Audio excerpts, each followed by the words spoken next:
दुनिया के हर इंसान के मन में कभी ना कभी यह प्रश्न अवश्य उठता है कि आखिर जीवन और मृत्यु का रहस्य क्या है। जब भी मन में मृत्यु का ख्याल आता है या किसी शव यात्रा को गुजरते हुए देखते हैं तो सोचते हैं कि आखिर मृत्यु है क्या और क्या होता है मरने के बाद। लोग जिसे मृत्यु कहते हैं वह मात्र उस शरीर का अंत है जो प्रकृति के 5 तत्वों यानी कि पृथ्वी, जल, वायु, अग्नि और आकाश से मिलकर बना है। ऐसा माना जाता है कि मानव शरीर नश्वर है। जिसने जन्म लिया है उसे एक ना एक दिन अपने प्राण त्यागने ही पड़ते हैं। भले ही मनुष्य या कोई अन्य जीवित प्राणी 100 साल या उससे भी अधिक क्यों ना जी ले, लेकिन अंत में उसे अपना शरीर छोड़कर परमात्मा की शरण में जाना ही होता है। गीता के उपदेशों में भगवान श्री कृष्ण कहते हैं कि आत्मा अमर है, उसका अंत नहीं होता, वह सिर्फ शरीर रूपी वस्त्र बदलती है। गरुड़ पुराण के अनुसार जब आत्मा शरीर छोड़ती है तो उसे 2 यमदूत लेने आते हैं। मानव अपने जीवन में जो कर्म करता है यमदूत उसे उसके अनुसार अपने साथ ले जाते हैं। अगर मरने वाला सज्जन है, पुण्यात्मा है, तो उसके प्राण निकलने में कोई पीड़ा नहीं होती है, लेकिन अगर वो दुराचारी है या पापी है तो उसे पीड़ा सहनी पड़ती है।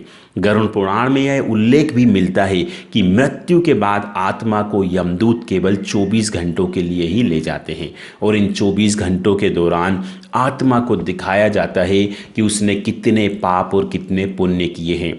इसके बाद आत्मा को फिर उसी घर में छोड़ दिया जाता है जहां उसने शरीर का त्याग किया था। इसके बाद 13 दिन के उत्तर कार्यों तक वह वहीं रहता है।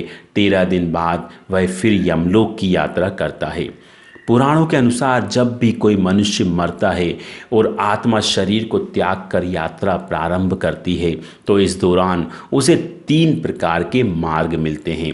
उस आत्मा को किस मार्ग पर चलाया जाएगा यह केवल उसके कर्मों पर निर्भर करता है। ये 3 मार्ग हैं, अर्ची मार्ग, धूम मार्ग और उत्पत्ति विनाश मार्ग।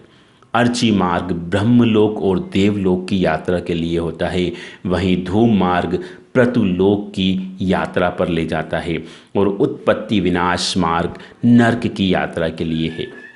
मृतक चाहे स्त्री हो या पुरुष अंतिम क्रिया पुत्र ही संपन्न करता है। इस संबंध में हमारे शास्त्रों में उल्लेख है कि पुत्र नामक नर्क से बचाता है, अर्थात पुत्र के हाथों से मुखाग्नि मिलने के बाद मृतक को स्वर्ग प्राप्त होता है। इसी मान्यता के आधार पर पुत्र होना कई जन्मों के पुण्यों का फल बताया जाता है। पुत्र माता पिता का अंश होता है, इसी वजह से पुत्र का यह कर्तव्य है कि वह अपने माता पिता की मृत्यु उपरांत उन्हें मुखाग्नि दे। इसे पुत्र के लिए ऋण भी कहा गया है। तो इस तरह से हमने आपको बताया मृत्यु के रहस्य के बारे में कि मरने के बाद आत्मा कहाँ जाती है, क्या होता है उस मृत्यु के बाद।